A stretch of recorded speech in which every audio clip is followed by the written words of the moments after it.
Good morning, good afternoon, good evening to each and everyone, especially those at the other side of the world. There is no time and space between us, there is only this present moment, and we are one. Let's continue. We are on diary entry number 1253. While he was celebrating Mass, I saw during the elevation the crucified Lord Jesus, who was disengaging his right arm from the cross, and the light which was coming from the wound was touching his arm. This happened in the course of 3 masses, and I understood that God would give him strength to carry out this work despite difficulties and opposition. This soul, who is pleasing to God, is being crucified by numerous sufferings, but I am not at all surprised, for this is how God treats those He especially loves. Habang siya ay nagdiriwang ng misa, nakita ko sa elevation o sa pagtataas ang nakapakong Panginoong Hesus na humihiwalay sa kanyang kanang braso mula sa krus, at ang kanyang liwanag na nagmumula sa sugat ay dumampi sa kanyang braso. Nangyari ito sa 3 misa, at naunawaan ko na bibigyan siya ng Diyos ng lakas upang maisagawa ang gawain ito sa kabila ng mga paghihirap at pagsalangsang. Ang kaluluwang ito, nakalugod-lugod sa Diyos, ay ipinako sa krus sa pamamagitan ng maraming pagdurusa. Ngunit hindi ako nagulat, dahil ganito ang pakikitungo ng Diyos sa mga mahal niya, lalong-lalo na siya. Faustina was referring to Blessed Father Michael Sopochko, her spiritual director, who just arrived in their congregation and was celebrating Mass. During the elevation, yung consecration part, no, where the host was being lifted, Faustina saw the Lord Jesus crucified, nakapako sa krus. So kung nakapako, imagine ninyo yung kanyang kanang kamay ay nawawala sa pagkapako, at hinahawakan nito ang kamay naman, no? Yung braso ni Father Michael. Yung kanyang sugat, kasi di ba doon yung pinagpakuan sa kamay na yun yung one of the wounds na sinasabi. So mula doon may liwanag na lumalabas, at ito ay tumatagos naman kay Father Michael. So yung liwanag na yun ay nagbibigay ng lakas. Yun yung liwanag na nagbibigay ng lakas kay Father Michael. Sapagkat katulad ni Faustina, ang paring ito ay dumaranas din ng napakaraming sufferings, paghihirap. Imagine niyo yung pinagdaanan ng dalawang ito upang ang debosyon sa banal na awa ay kilalanin sa buong mundo. Ganon kahirap yung pagpapakilala ng isang debosyon. Kaya yung mga tao na magiging bahagi ng mga revelasyon o paghahayag ng Panginoon, hindi ba silang hinahanda na sila, kasi sila ipinili pagdating nila sa mundo, nung sila ipanganak, sila ay inaalagaan na ng Panginoon. Kasi kailangan maging malakas sila, maging matibay, matatag, maging mapanalangin, obedient, no? Yung mga virtues ay mapasa kanila. Nililigtas sila sa lahat ng panganib, subalit hindi sila ligtas sa mga pagdurusa. Isipin mo yun, ano? Baka kung ikaw yun, nagrereklamo ka na, Lord, baka sabi mo kay Lord, Lord, ba't naman ako ganito, nagkakaganito? Ginagawa ko lang naman ang dapat, pero bakit ako nagdurusa ng ganito? Bakit ako dumaranas ng panghihiya, humiliation? Bakit ako dumaranas ng pag-aalipusta at mga iba't ibang mga masakit, no?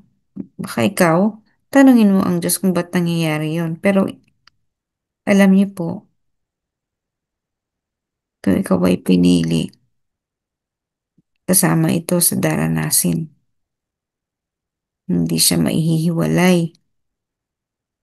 Natatandaan ko nga, no, na sinabi ng Bishop Santos na diniscuss natin kahapon sa The Hour of Three, no?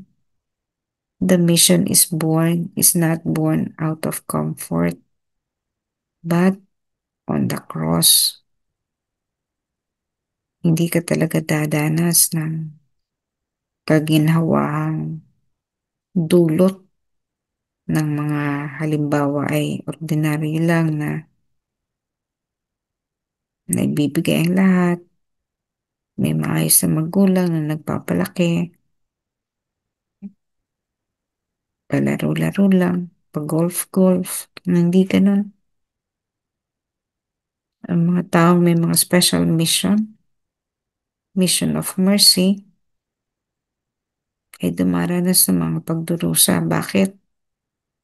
Sapagkat ang mga ito ang magbibigay sa kanila ng tatag at lakas. Kasi kung hindi nila dadaanan yun, katulad ng mga taong nagpapakamatay, konting problema, na busted, hiniwalayan ng girlfriend, nagpapakamatay, no? Kung ganito ang magiging karakter ng isang pinili para magpahayag ng mga revelasyon ng Panginoon, edi sa umpisa pa lang, wala na, papakamatay na. Kasi dumaranas sila ng rejection. Diba? Mas maraming rejection sa gawain ng banal na awa, napakaraming rejection. And in my reflection, may mga hindi ako napagtagumpayan na mga rejection ito lang in the past, in the most recent past. At ito ay nagdulot ng pagbinbin ng pagpapalagana ng banal na awa. Yung bang hindi ko kinaya yung mga pagtutol sa'yo ng mga kasama mo sa mga ginagawa mo. Hindi kinaya in the sense na hindi na nagtuloy-tuloy, no? Although nagtuloy-tuloy ako sa ibang aspeto, pero yung isang primary work that I need to do was stalled also. Hindi ko naman tilalikuran, pero namahinga, kumbaga. Nasira yung momentum ko. And it has caused me a lot of questions also. Kaya yung may sinasabi nga dati na dapat ginawa ko na ito just when I was about to say talagang ito na pupunta na ako kay Father Doming, magko-confess na ako, and then I will gather strength, and then we will be doing the work that we are supposed to do, pero siguro hindi talaga kalooban ng Diyos.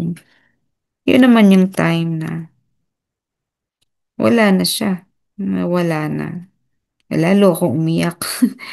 Sabi ko, ito na nga gagawin na nga no? Right after the PACOM, syempre, energized ka sa PACOM, ang dami mong inspiration. Sige na nga, ito na nga.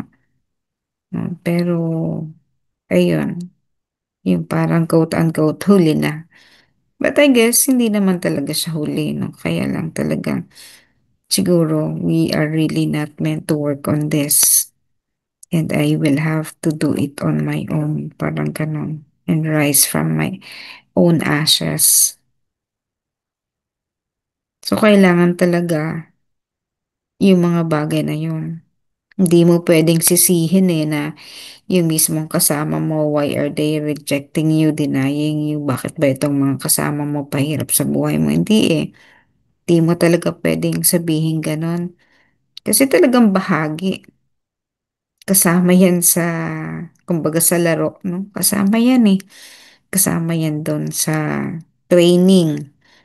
No? Kasama yan doon sa dadaanan mo. Iti, halimbawa, you are on a training para sa isang sports, no? Dadaan ka sa napakaraming mga pagsubok. Pag hindi mo yun nalagpasan, you will never achieve your goal of succeeding in your chosen field. Di ganun din ako. No? Then I will never be able to succeed in this spiritual mission. Maaring nagpapatuloy naman ako kahit papaano na pero yung isang bagay na kumbaga yun yung primary mo hindi mo na graduatean kasi pero bahagi din yun, manghihina tayo. Mahalaga, kumukuha ulit tayo ng lakas. Ang mahalaga ay nagkakaroon tayo ng realization. Bingit tayo ng paumanhin. And we rebuild our trust, we rebuild our strength, we gather again new strength para magpatuloy, magpadayon. These are the difficulties that are on our way as propagators of the Divine Mercy. Kaya kayo, you notice, hindi ko masyadong ina-entertain pag napakaraming yung sinasabing problema sa inyong mga parokya, sa inyong mga kasama. Hindi ine-entertain such that yung parang kinakampihan ko kayo. Hindi ganun. No, I will just try to tell some things na baka ganito, baka ganun. Mm. Kasi nga, lahat ng mga nararanasan, bahagi yan. Kapag inireklamo mo yung kasama mo ganito, bahagi yun. Hindi mawawala ang kontrapelo sa buhay natin. Mayroong makulit sa organization, bahagi yun. Talagang ganun. Di mo pwedeng sabihin, si sister naman ganito, ganoon, ganire. Ang kulit. Na. Si sister, sinisiraan ako. Hindi naman tama ang sinasabi. Talagang kailangan mo lang tanggapin. Bahagi yun. Sapagkat kung wala yung mga sister na yan na makukulit, wala yung mga sister na yan na naiinis sa'yo, naiingit sa'yo, sinisiraan ka. Kung wala naman yan, wala kang challenges. And wala kang magiging baon sa mga susunod ng mga hadlang. Kasi as we walk the path, napakaraming mga hadlang, napakaraming mga pagsubok, challenges. Level by level yan. Nakita niyo yung mga anak natin, naglalaro ng computer. Level up ang mga term nila, ano? Anong level na? Kasi napagtagumpayan nila yung another level. Ganon din tayo sa totoong buhay. There are levels that we need to conquer to proceed to the next level. At para maabot natin yung epitome, yung pinakataas. Kung ano man ang nakahanda sa atin in this lifetime. So remember that Jesus is always with us. Ano man ang pagdaanan natin. Yung kaniyang sugat mula sa kanyang pagkakapako sa krus. May liwanag na ibinibigay sa atin. Kasi katulad niya, tayo ipinapako din sa krus. Pero ang swerte pa rin natin kasi hindi katulad ng pagkakapako niya sa krus. Kahit na si Pedro ipinako sa krus ng patiwarik, mas mahirap yan kung titignan mo, di ba? Pero wala yun sa paghihirap na dinanas ng ating Panginoon. Walang makapapantay sa sufferings na pinagdaanan ng Panginoong Yesus sapagkat kung hindi niya pagdadaanan yun, hindi siya magiging tao, hindi siya mapapako sa krus, magpapakasakit, mamamatay, hindi tayo maliligtas. He had to accept all of those sufferings. So tayo na sumusunod sa Kanya, we also will be going the same path. Ganon din ang magiging nangyayari sa atin, mapapako din tayo sa krus on a lesser level. But the wounds coming from the heart, from the sides, from the hands and feet of Jesus, may mga liwanag na tatagos doon para bigyan tayo ng lakas. Sapagkat tayo ay kalugod-lugod sa Diyos. It's a consolation when we are being crucified, the Lord Jesus. It means that the Lord Jesus loves us. He is with us. Sabihin mo, edi hindi na baling hindi mahal na Jesus, huwag nang dumaan doon. Hindi, okay lang. If you think your mission in this life is just to be, living the life, at the end, pag tinanong ka din ni Jesus, anong ginawa mo? Abay, di ano lang ako, pakasaya lang ako sa buhay, naglustay ako ng maraming pera, na hindi naman sa akin, o isang ka makakarating, eh di wala. No. Pero marirealize mo rin yan at the end of your journey kung anong sinayang mo sa mundo at kung ganong kalaking kasalanan na nagawa mo. Pero, yun naman, no, bibigyan ka pa rin ng Panginoong Diyos ng pagkakataon para bumalik sa Kanya because the Lord is merciful.